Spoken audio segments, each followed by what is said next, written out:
시청자 여러분 안녕하십니까? VOA 뉴스입니다. 미국 국무부는 오는 9월 남북 정상회담 평양 개최와 관련해 남북 관계 개선과 비핵화를 분리해서는 안 된다는 입장을 밝혔습니다. 국무부는 남북 관계 개선은 북한 비핵화와 별개가 아니라는 문재인 한국 대통령의 말을 그대로 인용했습니다. 박승혁 기자의 보도입니다. 미 국무부는 3차 남북 정상회담이 북한 비핵화 진전에 도움이 될 것으로 보느냐는 VOA의 질문에 남북 관계 개선은 비핵화 문제와 별개로 진전될 수 없다고 밝혔습니다. 최근 문재인 한국 대통령이 언급한 말을 직접 인용한 답변입니다. 국무부 관계자는 그러면서 북한 김정은 위원장이 트럼프 대통령에게 한 비핵화 약속을 지키길 바란다며 비핵화 전까지 모든 제재는 그대로 유지될 것이라고 밝혔습니다.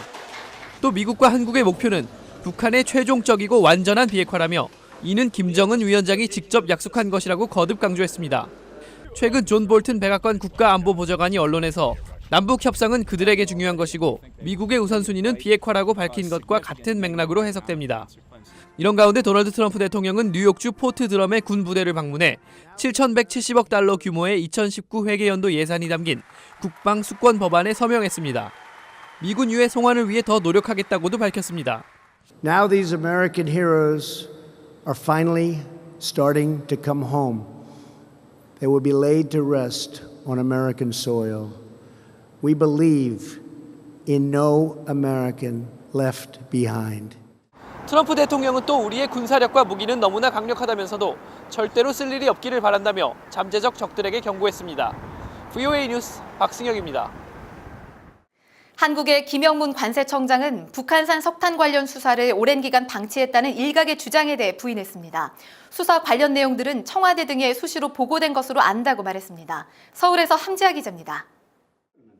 김영문 관세청장은 북한산 석탄 밀반입 정보는 당초 외교부와 국정원을 통해 받았다고 밝혔습니다. 이후 관세청은 관련 내용을 근거로 수사팀을 가동하고 외교부와 국정원, 청와대 등 관계기관 협의체를 통해 수시로 보고를 했다고 말했습니다. 그 협의체 보고하는 거죠. 그 협의체는 당연히 이제 외교부하고 국정원 이쪽도 포함되어 있는. 청와대 아마 그쪽 연결되어 있을 겁니다. 김 청장은 이어 관계기관을 통해 수사를 지시받거나 따로 논의한 적은 없었다고 강조했습니다. 오랜 기간 조사를 방치해왔다는 일각의 주장은 부인했습니다.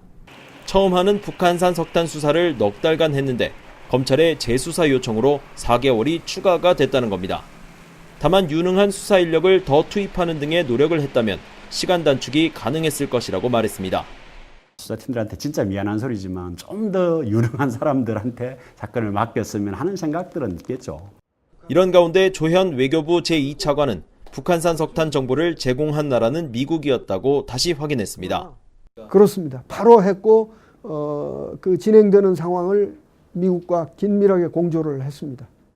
조 차관은 이어 미국은 한국이 조사 내용을 발표하지 말아줄 것을 요청했다면서 한국에 대한 세컨더리 보이콧은 없을 것이라고 단언했습니다. 서울에서 VOA 뉴스 함지아입니다. 해리 해리스 주한 미국 대사가 북한이 요구하는 종전선언과 관련해 시기상조라고 밝혔습니다. 해리스 대사는 13일 한국 서울 국립외교원 강연에서 종전선언 관련 질문을 받은 뒤 싱가포르 미북 정상회담 합의 이행이 출발점이라며 이같이 말했습니다. 북한산 석탄 한국 밀반입 문제와 관련한 미국의 독자 제재 가능성에 대해서는 한국 정부의 후속 조치를 본 뒤 결정될 것이라고 밝혔습니다. 라시나 제르보 포괄적 핵실험 금지기구 사무총장은 향후 북한의 핵실험 가능성을 남겨두지 않으려면 포괄적 핵실험 금지 조약 CTBT로 비준해야 한다고 밝혔습니다.